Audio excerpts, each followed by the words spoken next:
नहमदहु व नसल्ली अला रसूलिहिल करीम अम्मा बाद फ़ाऊज़ु बिल्लाहि मिनश शैतानिर रजीम बिस्मिल्लाहिर रहमानिर रहीम। नाज़रीन मोहतरम, आज का हमारा मौजू है फ़र्ज़ नमाज़ों में कोताही।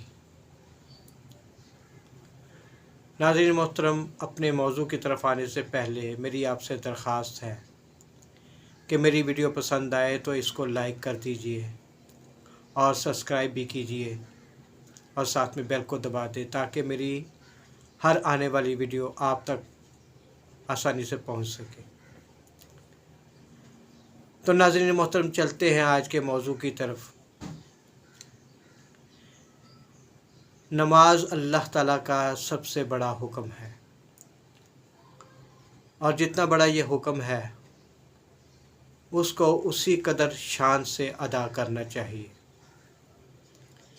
यानी कि इसमें अगर कोई कमी कोताही हो जाती है तो उसकी माफ़ी की कोई सूरत नहीं है।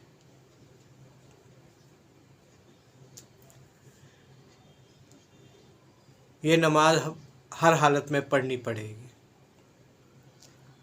हिम्मत है खड़े होकर पढ़ने की तो खड़े होकर पढ़े, नहीं तो बैठकर पढ़े। बैठकर भी पढ़ नहीं सकते तो लेट कर पढ़े, इशारों से पढ़े, पढ़नी है। तो अल्लाह ताला हमें इस पर अमल करने की तौफीक अता फरमाए।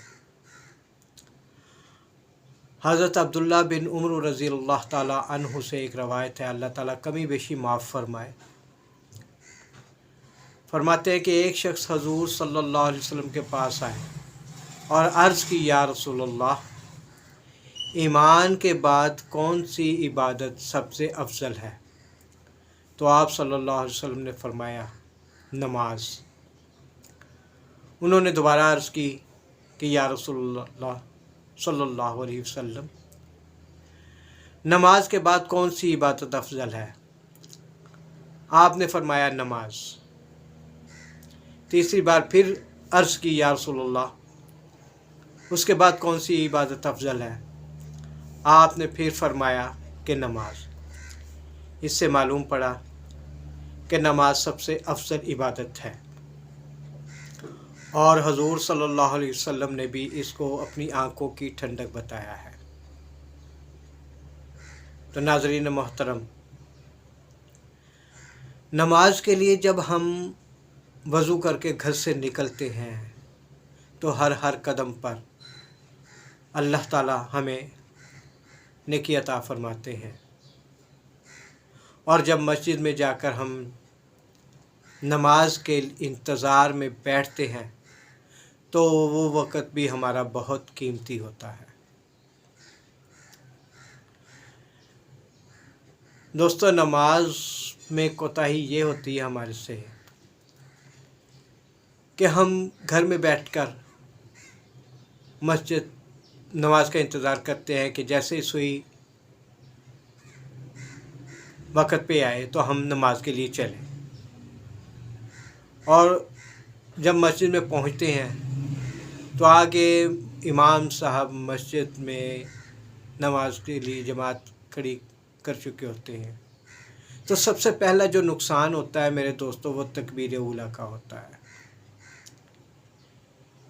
यानी कि तकबीर ऊला के साथ जो नमाज पढ़ता है, अल्लाह ताला उसके रिज़्क़ की तंगी को दूर कर देते हैं। तो मेरे दोस्तों, तकबीर ऊला निकल गई। उसके बाद जमात में जब खड़े होते हैं तो कई दफ़ा ऐसा होता है कि इमाम साहब रुकू में जा चुके होते हैं और नमाजी हज़रात जो बाद में आते हैं वो फ़ौरन आते ही अल्लाह अकबर कहा और रुकू में चले गए। मेरे दोस्तों, इस तरह वो नमाज में दाखिल नहीं होते। नमाज में दाखिल होने के लिए अल्लाह अकबर कहकर क़याम करना, हाथ बांधना, ये फ़र्ज़ है। हाथ बांधकर आप रुकू में चले जाएं और अगर आपके हाथ बांधने तक इमाम साहब रुकू से उठाते हैं तो आप इस रकात से महरूम हो गए। इस तरह मेरे दोस्तों, जब आप रुकू में चले जाते हैं तो सुबहान रब्बियल अज़ीम जो रुकू की तस्बीह है उसको नहायत ही एहतराम से पढ़ना है। अल्लाह की वहदानियत, अल्लाह की बड़ाई को बयान करना है। सुबहान रब्बियल अज़ीम, सुबहान रब्बियल अज़ीम, सुबहान रब्बियल अज़ीम। और फिर रुकू में ये होता है मेरे दोस्तों कि आप अपने हाथों से अपने घुटनों को ऐसे पकड़े कि आप पर कोई वज़न भी रख दिया जाए तो आप डगमगाएं ना, और आपकी कमर इस तरह सीधी होनी चाहिए कि पानी का गिलास भी अगर रख दिया जाए तो वो गिरे ना। इस तरह रुकू के बाद जब आप उठते हैं तो बिल्कुल सीधे खड़े हो जाएं, और एक दफ़ा सुभान अल्लाह कहने की मिक़दार में आपने खड़े होना है। फिर आप अल्लाहु अकबर कहकर सजदे में चले जाएं। सजदे में ऐसे जाना है कि पहले आपकी नाक ज़मीन पर लगे और फिर आपका माथा, और उस वक़्त आपने जो सुजूद की तस्बीहात हैं, सुबहान रब्बियल आला, सुबहान रब्बियल आला, सुबहान रब्बियल आला, इतने इन्हमाक से और ध्यान से पढ़ना है कि इसमें अल्लाह ताला की बड़ाई बयान हो, आपका ध्यान अल्लाह की बड़ाई की तरफ हो। पहला सजदा करने के बाद आप जब बैठे तो एक पाँव ज़मीन पर बिछा हो, दूसरा पाँव खड़ा हो, ऐसे खड़ा हो कि उसकी जो पाँव की उंगलियां हैं उनका रुख जो है वो किबला की तरफ हो। इस तरफ बैठना है और एक दफ़ा सुबहान अल्लाह कहने की मिक़दार में बैठना है। फिर आपने दूसरा सजदा करना है। दूसरे सजदे में भी अल्लाह ताला की बड़ाई सुबहान रब्बियल आला कहने के बाद आपने दूसरी रकत के लिए खड़े होना है। दूसरी रकत भी आपने ऐसे ही अदा करनी है। उसके बाद मेरे दोस्तों, जब अब अत्तहियात में बैठेंगे तो उसी तरह बैठेंगे और पूरी अत्तहियात पढ़ेंगे। अत्तहियात पढ़ने के बाद आप अस्सलामु अलैकुम वरहमतुल्लाहि वबरकातुहू दाईं तरफ सलाम फेरेंगे और अपने कंधों की तरफ देखेंगे, कंधे की तरफ, दाएं कंधे की तरफ देखेंगे। जब आप बाईं तरफ सलाम फेरे तो बाएं कंधे की तरफ देखेंगे। इस तरह आप नमाज की आपकी नमाज मुकम्मल हो गई। नमाज पढ़ने के बाद मेरे दोस्तों, जो बेहतरीन अमल है वो ये है कि आप आयतुल कुर्सी पढ़ें। सलाम फेरने के बाद अल्लाहु अकबर, अस्तगफिरुल्लाह अस्तगफिरुल्लाह अस्तगफिरुल्लाह कहने के बाद आयतुल कुर्सी पढ़ें। इसके बारे में है कि जो शख्स फ़र्ज़ नमाज के बाद आयतुल कुर्सी पढ़ता है उसके और जन्नत के दरमियान सिर्फ मौत हाइल होती है, यानी जैसे ही उसकी आंखें बंद होंगी और वो सीधा जन्नत में। तो इस तरह मेरे दोस्तों, नमाज में जो कमी कोताही रह जाती है उसको, ये हमारे नॉलेज में नहीं आती हैं। ऐसी जो कोताहियाँ हैं ना, ये हमारे नॉलेज में नहीं आती और हम दरगुजर कर जाते हैं। और इसका नुकसान ये होता है मेरे दोस्तों कि हम नमाज से फारिग हो जाते हैं।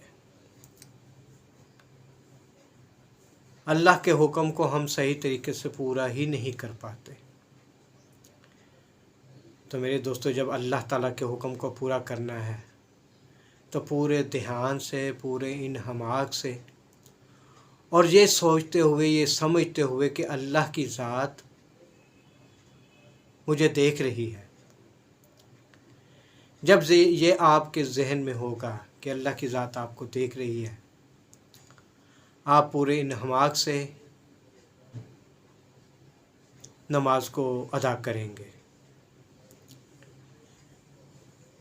ऐसी कोताहियाँ मेरे दोस्तों जिनको हम मामूली समझते हैं, ये बहुत कोताहियाँ हैं।